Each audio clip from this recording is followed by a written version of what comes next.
क्या मतिमंद बच्चों का स्कूल चल रहा भगवान भरोसे? स्कूल के केयरटेकर शैलेश भीमराव शेवड़े ने लगाए कुछ गंभीर आरोप। बच्चों को नहीं मिल रही बुनियादी सुविधाएं, संस्था कर रही सरकारी पैसों का दुरुपयोग। संस्था अध्यक्ष भास्कर पुंडलिक मनवर ने खारिज किए सभी आरोप। नागपुर शहर के जायताला स्थित अखिल भारतीय दिव्यांग कल्याणकारी बहुउद्देशीय संस्था द्वारा संचालित स्वावलंबी मतिमंद निवासी स्कूल पर इसी स्कूल में केयरटेकर के पद पर कार्यरत शैलेश भीमराव शेवड़े द्वारा कुछ गंभीर आरोप लगाए गए हैं, जिसमें बच्चों के लिए असुविधा का माहौल, बुनियादी सुविधाएं न मिलना, बच्चों की शिक्षा, स्वास्थ्य और सुरक्षा के प्रति लापरवाही जैसे आरोप शामिल हैं। बता दें कि इस स्कूल को सरकार द्वारा 50 विद्यार्थियों की मान्यता दी गई है और 100% वेतन निश्चित अनुदान यानी परिपोषण भी मंजूर किया गया है, लेकिन शिकायतकर्ता शेवड़े के अनुसार वास्तविकता कुछ और ही है। विद्यार्थियों को स्वच्छ पेयजल, साफ सफाई की व्यवस्था, पर्याप्त कक्षाएं, खेल का मैदान, रहने की पर्याप्त व्यवस्था, फर्स्ट एड किट और सुरक्षा का वातावरण प्रदान नहीं किया जा रहा है। मी शैलेश भीमराव शेवड़े, राहणार जैताळा, स्वावलंबी मतिमंद मुलांची निवासी शाळा इथे 2004 पासून कार्यरत आहे।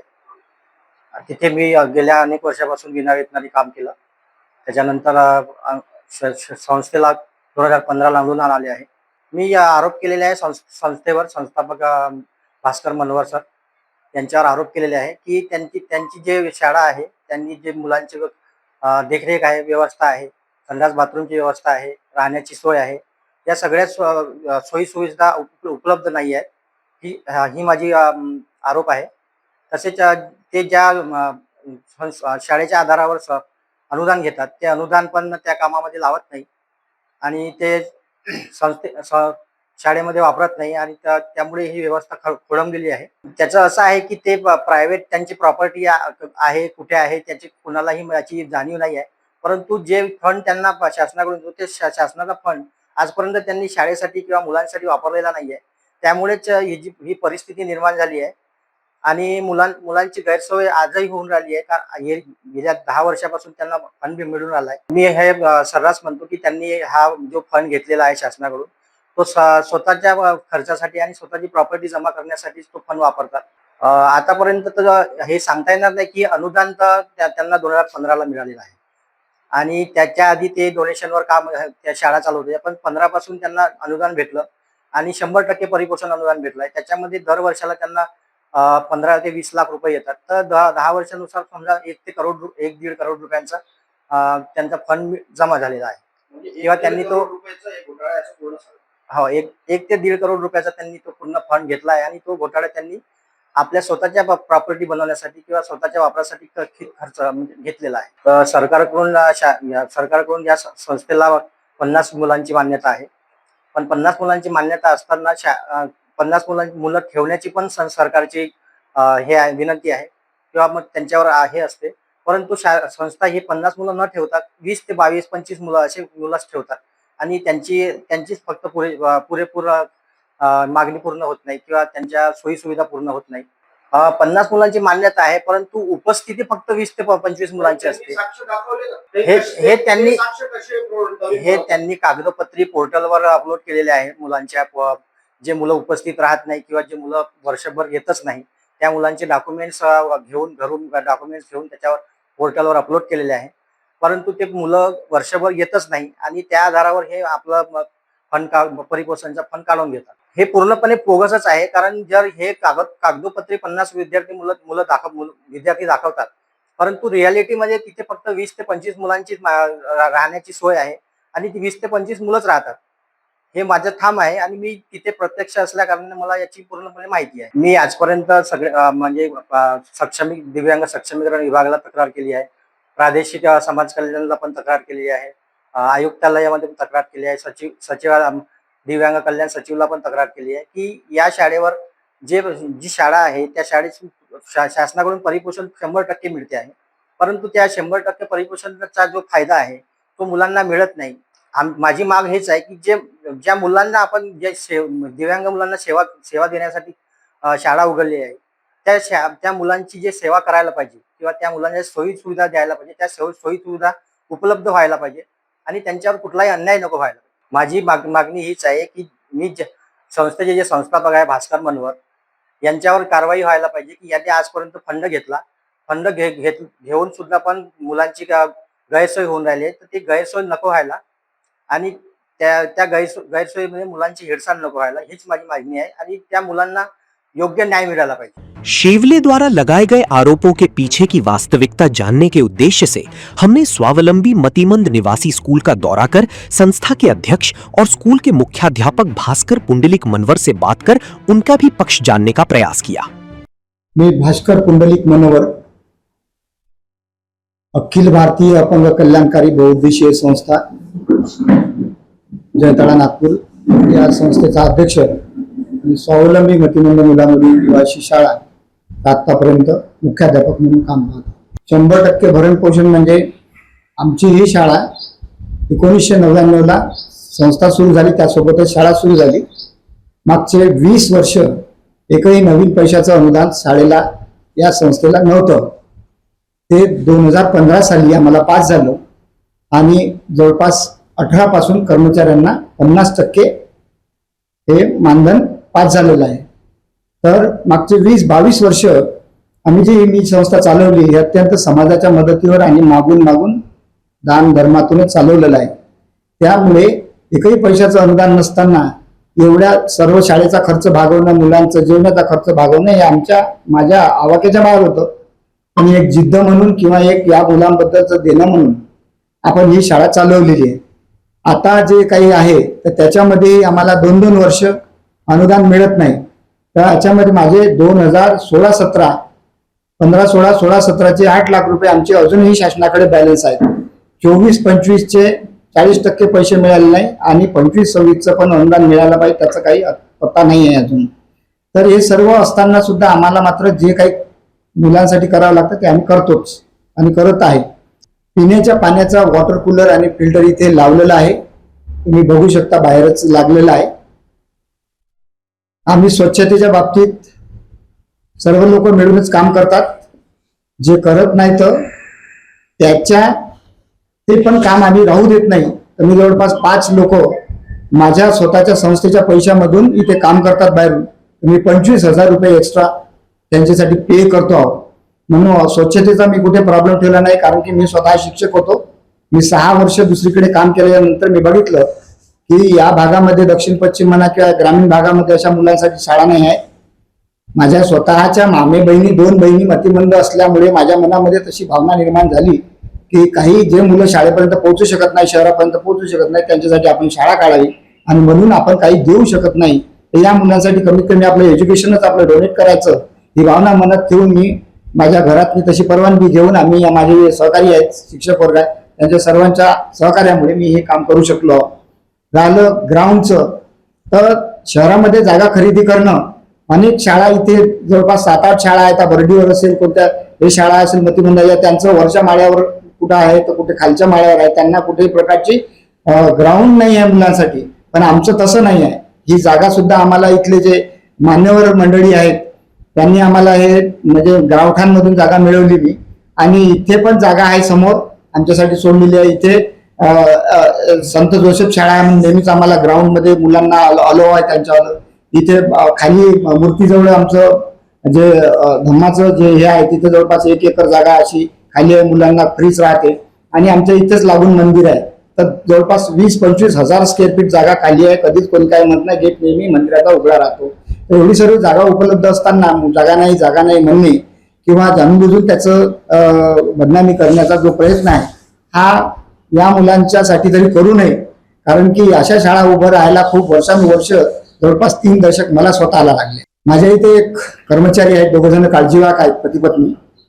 झालं असं की मी, त्यांचं नाव ते शैलेश भीमराव शेवळे म्हणून आणि सारंगा चंदन सहारे म्हणून पती पत्नी आहेत. ते काळजीवाहक आहेत दोघे. मी नम्रतेने वागतो त्याचा त्यांनी सरळ सरळ अर्थ लावून टाकलेला आहे की याला शाळा म्हणजे चालवता येत नाही म्हणणं किंवा हा असं आहे किंवा हे.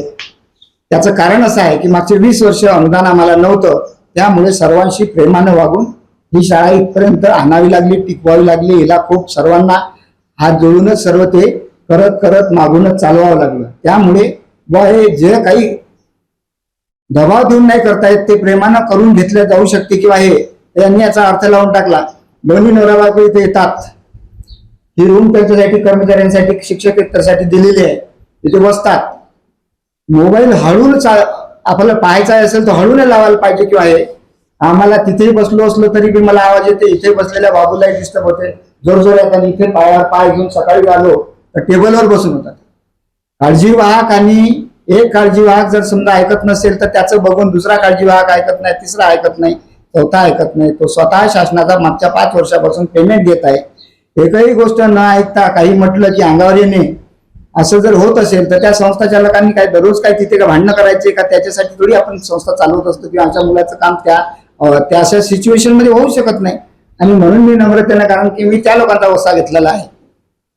महात्मा ज्योतिराव फुले असतील, डॉक्टर बाबासाहेब आंबेडकर असतील किंवा जे थोरांनी काम केलं अलीकडच्या काळामध्ये, प्रकाश आमटे असतील, आपल्या ह्या सिंधुताई सपकाळ असतील किंवा बाबा आमटे, या लोकांचं पुस्तकं वाचल्यामुळे मला असं झालं की बा हे जर 4था वर्ग शिकलेली एखादी सिंधुताई सपकाळ संस्था चालू शकते आणि एवढ्या लोकांना आधार देऊ शकते, अनाथांना, आपण तर क्वालिफाईड आहोत. मी पोस्ट ग्रॅज्युएट आहे, यामधलं ट्रेनिंग घेतलं आहे नामांकित संस्थेमध्ये NIMH म्हणून, बांद्रा रिक्लेमेशन मुंबईला. तर मी हे काम करू शकतो मला असं वाटलं आणि म्हणून केलं आपण. माझ्याकडे सर आपल्याकडे 50 विद्यार्थ्यांची निवासी मान्यता आहे. आम्हाला जे काही जमलं ते आम्ही सर्व लोकांकडून साहित्य कलेक्ट करून एवढ्या वास्तूचं निर्माण केलेलं आहे. इथे निवासी व्यवस्थेसाठी बेड, डबल याचे बंकरचे बेड लावलेले आहे. मुलं लहान असल्यामुळे आमचे मुलं त्याच्यामध्ये बरोबर झोपतात व्यवस्थित. त्यांची निगा राखण्यासाठी जवळपास रात्री 3 लोक असतात, दिवसाचे 5 लोक असतात. आणि स्वयंपाकाचा स्टाफ वेगळा आहे, शिकवणारा स्टाफ वेगळा आहे. हे सर्व आपलं काम करतात. आणि बाकी जे व्यवस्था आहे ती किचन आणि सर्व व्यवस्था आम्ही वर दिलेली आहे. थोडं आम्हाला आणखी या इमारतीमध्ये काही स्लॅबचं वगैरे साठी आम्ही विनंती करणं चालू आहे की आम्हाला स्लॅबसाठी तुम्ही मदत करा. कोणी हे 1100 स्क्वेअर फीट आणि वरचा 4000 स्क्वेअर फीटचा लवकरच आम्ही विनंती करा. मी स्वतः इथे अडून त्यांच्या सुरक्षेसाठी सर या परिसराला भिंत आहे, बाहेरून जे आहे ती भिंत आहे, त्यामुळे गेट मोठं समोर लागलेला आहे. त्या गेट उघडल्याशिवाय किंवा कोणी उघडून दिल्याशिवाय बाहेर कोणी जाऊ शकत नाही. गेटवर आम्ही एक काळजीवाहक किंवा एक राखणदार नेहमीच आम्ही ठेवतो. गेट रजिस्टरवर कोणी आलं तर एंट्री त्याच्यावाली त्या रजिस्टरमध्ये करावी लागते. अंदर आल्याच्या नंतर इथे बी एंट्री आहे आणि कॅमेरानी फेस रिडिंगचा कॅमेरा लागलेला आहे, तर ते त्याच्यावर आम्ही त्याची एंट्री घेतो. आणि त्याचा सर्व मुलं नेताना इथून त्याचं रजिस्टरमध्ये एंट्री असतो. तो किती वाजता आला, त्याचा नातेवाईक कोणता आहे, मामा आहे, काका आहे, वडील आहे, प्रत्यक्ष आई आहे, त्याचं नाव लिहिलं जाते, टाइम टाकलं जाते, सही घेतल्या जाते. आणल्यानंतर सुद्धा त्याची सही घेतल्या जाते, त्याचा टाइम टाकला जाते. आमच्याकडे 50 सर्टिफिकेट्स आहेत. हे सर्व सर्टिफिकेट्स ऑनलाईन पद्धतीनं आम्ही आमच्या याच्यावर नोंद आहे.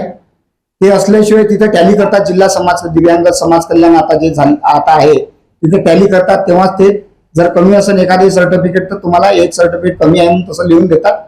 आणि त्याच्याशिवाय आम्हाला ते सर्व सर्टिफिकेट्स इथून समाज कल्याणमधून पुण्याला जातात, पुण्यावरून तिकडे मुंबईला सामाजिक न्याय विभागात जातात. तर आम्ही सर्व आमच्याकडे सर्टिफिकेट आणि तेही मेडिकल बोर्डाने अप्रूव्ड केलेले सर्टिफिकेट्स असतात त्याच्यामध्ये. आणि प्रत्येक शिक्षकाला 8 विद्यार्थी वर्गात ठेवणे हे बंधनकारक आहे. 50 विद्यार्थी राहण्याची व्यवस्था आहे, निवासी व्यवस्था आहे. आम्ही धान्य कमी पडणार नाही याची पूर्ण काळजी घेतो. त्याचं कुपन बनवलेलं आहे. आणि हे सर्वजण आपले सर्वे करून ते मुलं होतात आता या उन्हाळ्या सुट्टीमध्ये. आणि नंतर जूनमध्ये जसं शाळा सुरू झाली की पूर्ण त्यांना सुट्ट्या लागेपर्यंत हे सर्व मुलं इथे असतात. 8 तारखेला आता मुलांना आम्ही पालक मिटिंग घेऊन आम्ही सुट्टी त्यांना दिलेली आहे. ऑनलाईन कागदपत्र दाखवून संख्या वाढवलेली आहे हे त्यांनी आरोप तोंडी केलेले आहे. कारण लपून कोणत्याही पेपरमध्ये जायचं, आमच्या माघारी इथे लिहायचं की मी समाज कल्याणात चाललो आहोत. आणि जाण्याची परवानगी लिखित घेतल्याशिवाय एखाद्या कर्मचाऱ्याला इथून शाळा सोडता येत नाही. हे सतत लिहायचं किंवा कधी कधी लिहायचंही नाही. इथंही बसलं असलं तरी कोणत्याही कामाला हात लावायचा नाही आणि सरळ चाललं जायचं. जाण्याची परवानगी नाही आहे. कारण जर पगारात आलो आहोत, जर आपल्याला शासनाला आपण जबाबदार आहोत, तरी बी जबरदस्तीने जाणे. काही म्हटलं तर अंगावर गुरगावणे आणि अंगावर येत होते अगोदर. आता मी जेव्हापासून कोर्टामध्ये केस टाकली मानहानीची तेव्हापासून त्यांना अंगावर येणं सोडलेलं आहे. परंतु आताच अलीकडे मी कमिशनर ऑफ पोलीसला आयुक्ताला अर्ज दिलेला आहे. तो अर्ज उपायुक्ताकडून MIDC ला गेलेला आहे. मी सांगितलं आहे त्यांना की माझ्याकडून जवळपास 22 लाख रुपयापर्यंतची राशी माझ्याकडून शाहूकारीच्या अंतर्गत 12% व्याज आणि चक्रवाढ व्याज लावून त्यानं माझ्याकडून घेतलेली आहे. अजून 8,40,000 रुपये मागणी त्याची होती. आम्ही असेच मिटिंगा घेऊन इथे बसलो. त्यानं 3 लाख रुपये माझ्याकडून आता मागच्या महिन्यात घेतले. म्हणणं त्याचं हे होतं की बा मला जर एवढे पैसे दिले तर मी नंतर तक्रारी किंवा अशा प्रकारे विरोधात जाणार नाही. पण त्यानं ते पहिले 1 लाख रुपये, मग 1,20,000 रुपये आणि 40,000 रुपये नंतरचे घेतल्याबरोबर लगेच पलटून गेला आणि आता पुन्हा तक्रारी करणं. त्याला स्वतः तो इथे जेव्हा नोकरीमध्ये होता तर बाहेर टॅक्सी चालवणे, बाहेरच हे करणे, पैसा कमावून त्याचं होतं. आता त्याचं मत एकच आहे की बा मला इथे काम करायचं नाही, पण ही शाळा लवकरात लवकर कशी बंद होईल याची पूर्ण काळजी घेऊन तो इतरत्र जिकडे तिकडे फिरत आहे. त्यांना या अगोदर एक न्यूज छापून आणली होती. तर ह्या प्रकारचं त्याचं किंवा प्रशासनातले अधिकारी कडक आहेत आणि बा लवकरच ऍक्शन घेतील आणि बंद करेल, म्हणजे मग तो बाहेर टॅक्सी चालवण्याचं जे आहे ते करणार आहे. पण एवढ्या लोकांना उघडं पाडणे, या भागातली शाळा बंद करणे हे त्याचा मनोमन त्याचं हे ठरलेलं आहे. तर त्यामुळे हे आकस बुद्धीच्या पोटी तो करत आहे. मी आता कमिशनर साहेबांना पत्र दिलं होतं, ते पत्र इथं आलेलं आहे. मी त्यांना म्हणणार आहे शाहूकारीची केस त्याच्यावर दर्ज करा, कारण तो इथे कोणत्याच गोष्टीला मानत नाही आहे. माझा स्वभाव थोडा म्हणजे असा हे नसल्यामुळे, दबाव टाकणारा नसल्यामुळे तो त्याचा पुरेपूर फायदा घेऊन तो इथे आम्हाला म्हणजे मला इथून बेदखल करणे, शाळेतून बाहेर काढणे. जी शाळा मी उभी केली, मी संस्थेची स्थापना मी केली, मला घरातून बेदखल करणे असा त्याचा वाला प्लॅन होता. तो लोकांशी मिळलेला आहे आणि हे शाळा द्यायची कोणाला तरी असं त्याचा मान. सकल समाचार के लिए मुकुंद चौरसिया, नागपुर।